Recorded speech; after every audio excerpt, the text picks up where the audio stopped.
When you first walk into Hersheypark, guests are greeted with Candemonium, the second hypercoaster in the park. This hyper is smooth and graceful and provides passengers with tons of floater airtime. The other hyper is the complete opposite. The yellow giant looming behind Candemonium is the original and more intense of the hypers.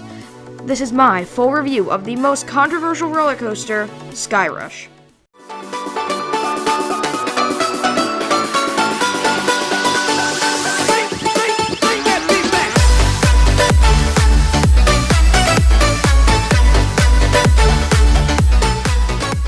The thing about Skyrush is that there is one factor that can make or break your experience, but we'll get to that later. Skyrush is definitely an intense coaster, which causes many people to dislike it. Most people prefer the smooth and graceful coasters like Candemonium, but because Hershey didn't have enough space, they had to build a fast-paced and compact coaster. Walking up to the ride, the first thing you notice is how enormous this ride actually is. This 200-foot beast of a ride has a very unique station. This station, because of the location, actually has the entrance and exit on the same side. The reason for this is just because of the space. Right on the other side of the station is the oldest coaster in the park, Comet. Comet is placed in a way where it blocks any exit from that side, which can slow down operations.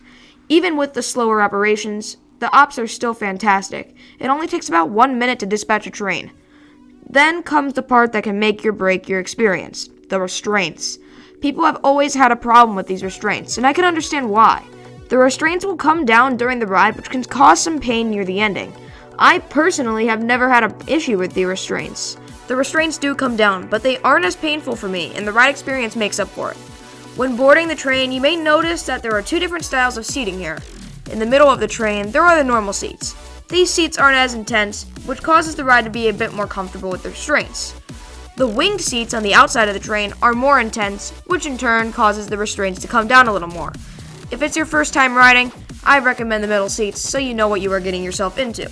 The train starts moving slowly out of the station before rocketing up the giant cable lift hill. The train reaches a height of about 200 feet in less than 10 seconds. Passengers get no time to think about the ride because they are at the top of the hill before they know it. The drop may be my favorite part of the ride. It starts like a normal floater-filled drop, like on B&M Hypers. About halfway through the floater-filled drop, the drop steepens a lot. This causes an abrupt jerk and a huge ejector-filled moment. Every time I ride, it catches me by surprise because it's such an intense and fun element. Following the flow-ejector drop is an extremely tight right-hand turn. This could very well be the most intense part of the ride. The train is flying at 75 miles per hour through a very tight turn, and it provides some great positive Gs. This element often makes me gray out, and I actually find it more intense than Intimidator Real 5's first turn. Afterwards, the ride hauls into an extremely intense airtime hill. This is why people have a problem with the restraints. This airtime moment rockets riders into their restraints, which can cause some pain. This hill may be the best airtime moment I've experienced, but then again, I've never had a bad experience with the restraints. Another sharp turn occurs, this time to the left, and again, it causes a large amount of positive Gs. This ride has a lot of repetitive elements, but that isn't a bad thing here, because each element is fabulous and you would want to ride them again. Speaking of repetitive elements, the next element is an airtime hill. This one may be better than the first, as the first hill is directly above this one, which makes for a great head chopper. Another sharp turn provides some good Gs, which leads into a very whippy element. This whippy element is kind of like an overbank turn, but in the middle of the turn it whips to the side, which reminds me of the lightning rod twist and shout.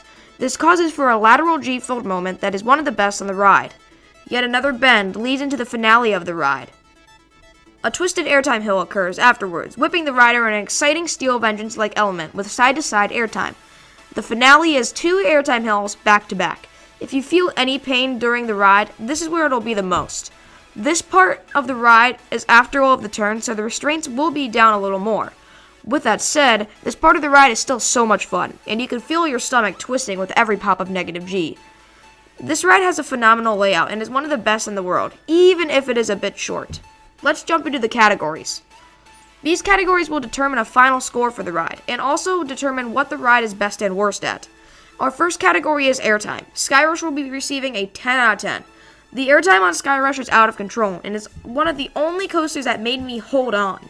The ride absolutely launches guests out of their seat. It is an excellent experience.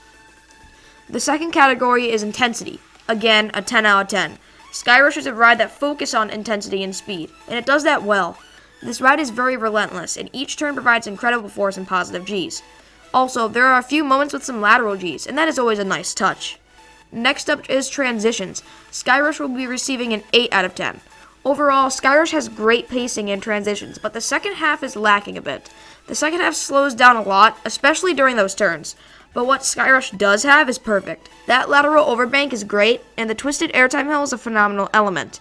These transitions feel like Maverick, which is always a welcome addition. Now we have length. Skyrush is getting a 4 out of 10.